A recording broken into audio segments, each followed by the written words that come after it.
Hello guys, it's been a while since I last uploaded a video on my YouTube channel, and I think that's a good reason to make another video because I've been a donor for a year now, and a few things in my work I've learned and a few things have changed. I've also finished my portfolio, so today I'm going to take you guys on a walk through my main portfolio, go through page by page. I'm also going to add another interview video soon, just go through all the frequently asked questions. I've done it before. There's older videos of me a year ago when I started, and then another one when I was into the journey, I think 5 months into it. So I'm probably going to do updated interview videos once a year to keep you guys in the loop and show you guys where my journey is, where I am now, what my thoughts are, because to me, it's really important to be very transparent about who I am and what I do, but it's also very important to show if I have changed. Of course, I'm not going to say one thing and do the other, but things might change over the course of a journey as a donor. Just one example is that when I first started, I was not charging a lot, I was only charging for travel time. And now, depending on the countries, in most countries, it's allowed to charge as a donor for your time or for the donation itself. The demand has gotten so much higher that I do charge more than many other donors out there, but I'm also a different kind of donor, of course.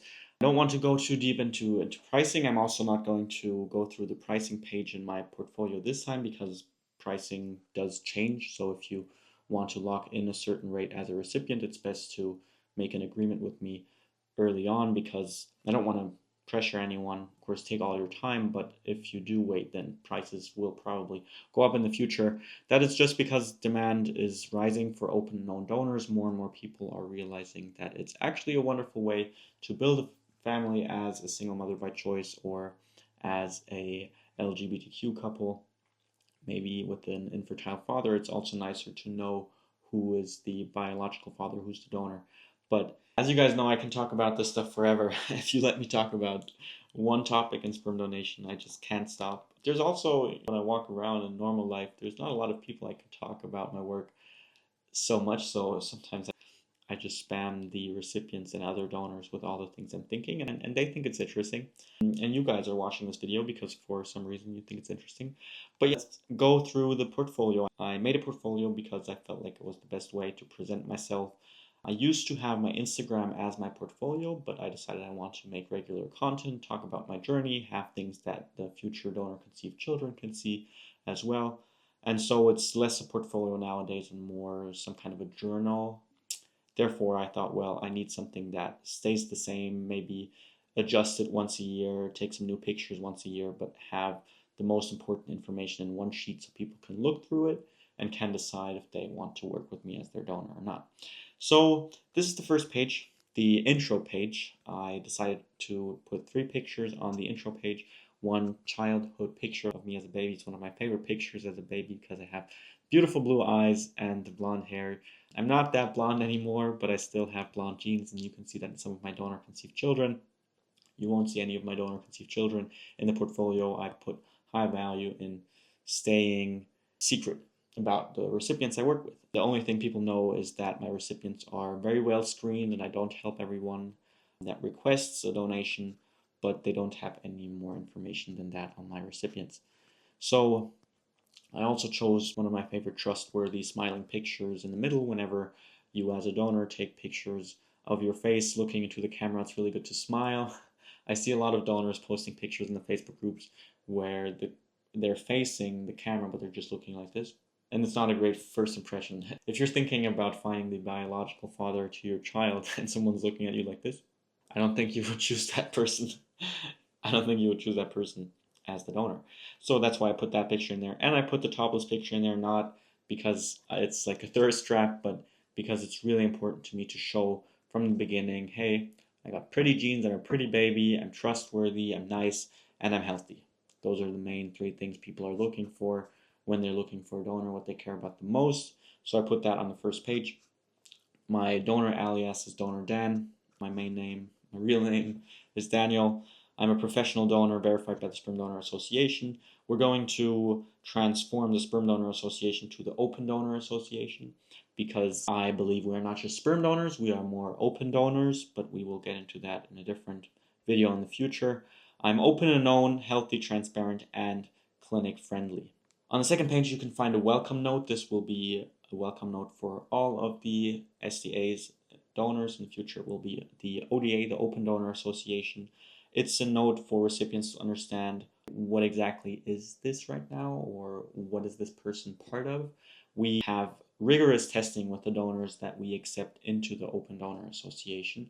We are much more transparent about our testing, but also much more rigorous than clinics or sperm banks are.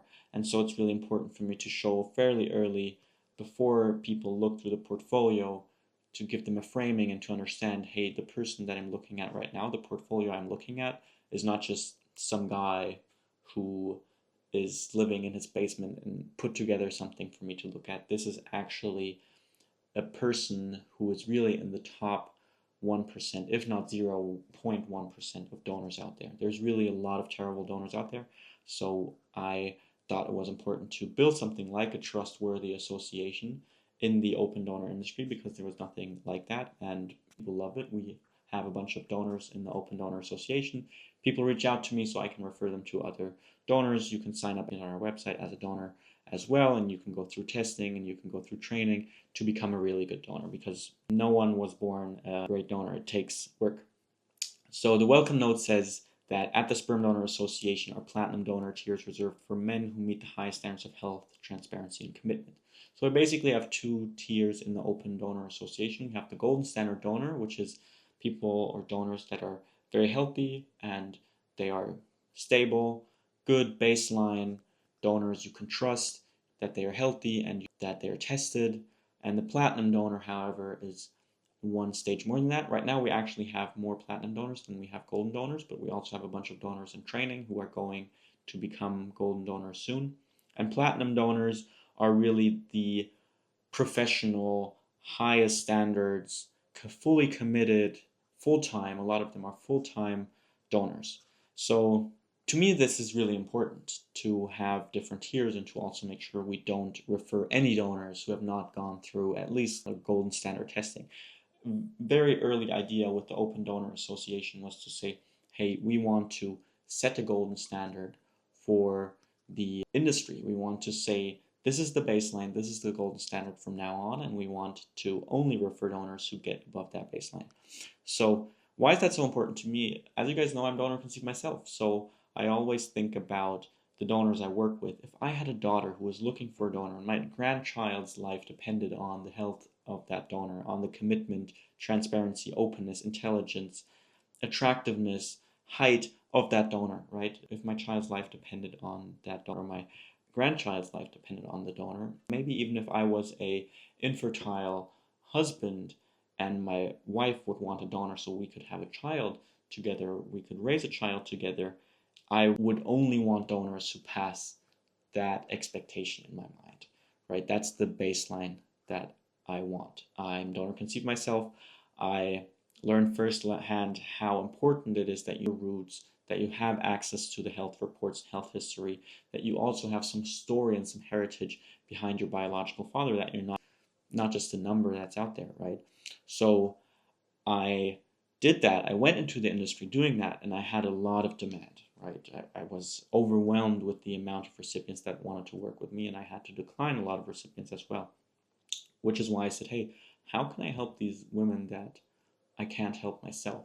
How can I foster the energy that they put into finding me in helping them have a child and grow something that is bigger than just one family or one life? How can I grow something that is helping create people many healthy lives?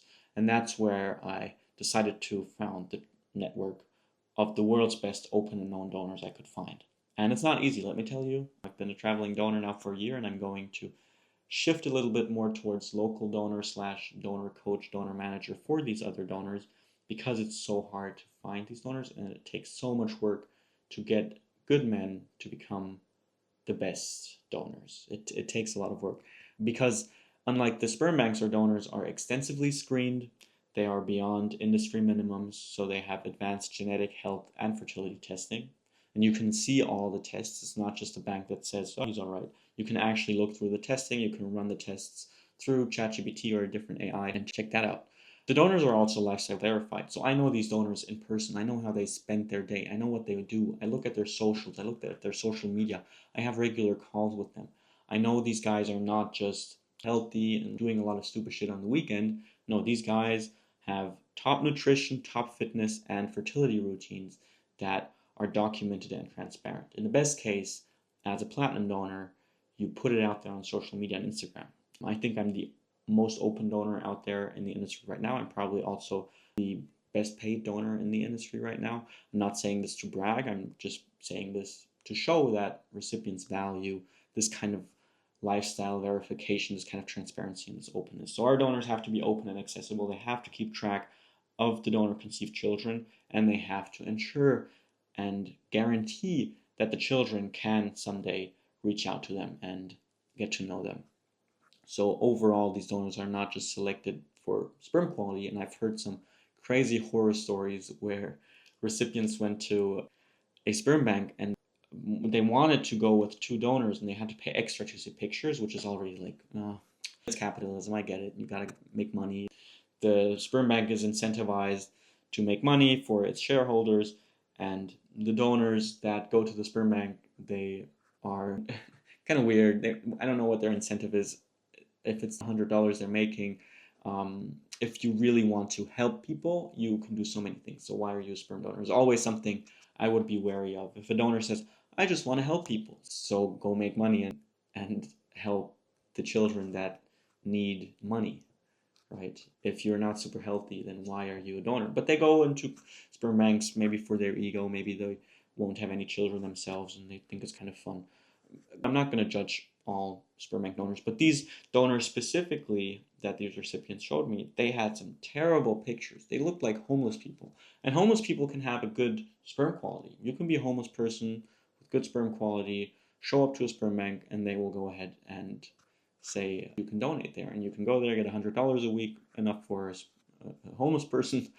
But this is not what we do in the Sperm Donor Association. We test our donors not just in terms of their sperm quality, but also do psychological assessments. We also do IQ tests on our donors. If we see red flags or they act weirdly or recipients flag them, they're out, right? I had to blacklist a couple of people that wanted to sign up for the Sperm Donor Association that we could not accept because we have standards, we have expectations. And these expectations in part are written down so everyone can see them, but it's also that we as a group, as donors that have passed all the tests, we can say, this donor seems off. He is not healthy. He's not working out. His lifestyle is not good for the future children. He's getting a bunch of recipients, but he's not getting them pregnant. So these are all the kind of things that we see when we work as a community. We have guardrails and baselines, but we also look at each other. So that's just something you don't have in the sperm banks, right? You just have a money maker on top who's like, can we make money with this cattle? The donor being the cattle, and then if we can, they go ahead and they do it. So we also designed the Open Donor Sperm Donor Association for recipients who want more than a vial, more than a cattle. We design it for recipients that want the very best they can get. They want the peace of mind. They want to know the child's biological father. They want to know he's healthy. They want to know he's someone of integrity, openness, and has proven success.